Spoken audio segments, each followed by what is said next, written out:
Sunday special எங்கள் வீட்டில் நாட்டுக்கோழி குழம்பு. அதில் பாருங்கள், தனியா, மிளகு, சோம்பு, பட்டை, லவங்கமெல்லாம் அப்படியே வதக்கியாச்சு. அப்படியே வறுத்துட்டு அரைச்சிடுவோம். நேச்சுரலாக தான் அரைக்கணும். அப்போ தேவைக்கிற அளவுக்கு அரைச்சிடுவோம்.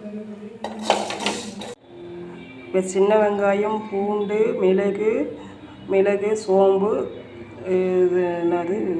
மிளகு, பட்டை, லவங்கம், தேங்காய், தக்காளி எல்லாம் போட்டு வதக்கியாச்சு. இஞ்சி எல்லாம் போட்டு வதக்கியாச்சு. இப்போ எடுத்து இதை அரைக்க போகிறேன். அரைச்சி அப்படியே கறியை வதக்கிட்டு செய்ய போகிறேன். இன்றைக்கி சண்டே ஸ்பெஷல் எங்கள் வீட்டில் நாட்டுக்கோழி குழம்பு.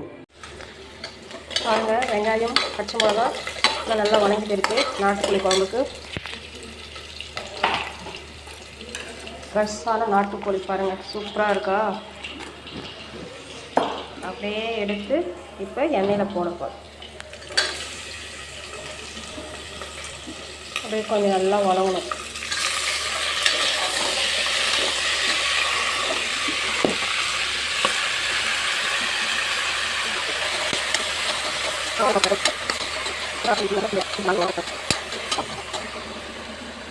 ஃப்ரெண்ட்ஸ், எண்ணெயில் நல்லா வதங்கிடுச்சு. கறி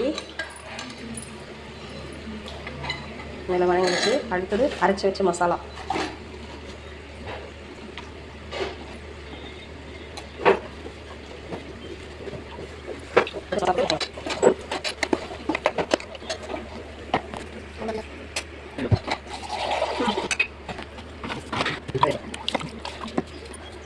பால் கொஞ்சமாக தண்ணிவிட்டேன். நல்லா குழம்பு காய்ச்சி நல்லா வேணும்.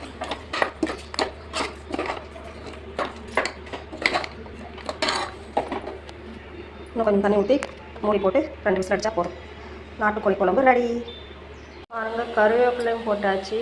எல்லாம் க்ரீன் கலரில் தெரியுங்களா. அப்படியே வதங்கும். சிக்கனும் கருவேப்பிலை எல்லாம், வெங்காயம், பச்சை மிளகாய் எல்லாம் அப்படி வதங்கிடுவேன். ஃப்ரெண்ட்ஸ், நல்லா தண்ணி ஊற்றி கொஞ்சம் கலக்கி வச்சாச்சு. இப்போ நல்லா கொதித்து நல்லா வேகணும். வெந்த பின்னாடி லாஸ்ட்டில் இந்த முட்டையை, நாட்டுக்கோழி குழம்பு ரெடி ஆகிடுச்சு. லாஸ்ட்டு இந்த முட்டையை போட்டு இறக்குவேன். லாஸ்ட்லாம் கொண்டு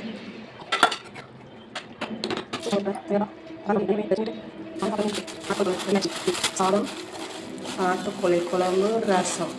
இன்னைக்கு லஞ்ச் பாருங்கள். கொத்தமல்லி தழை தூறேன்.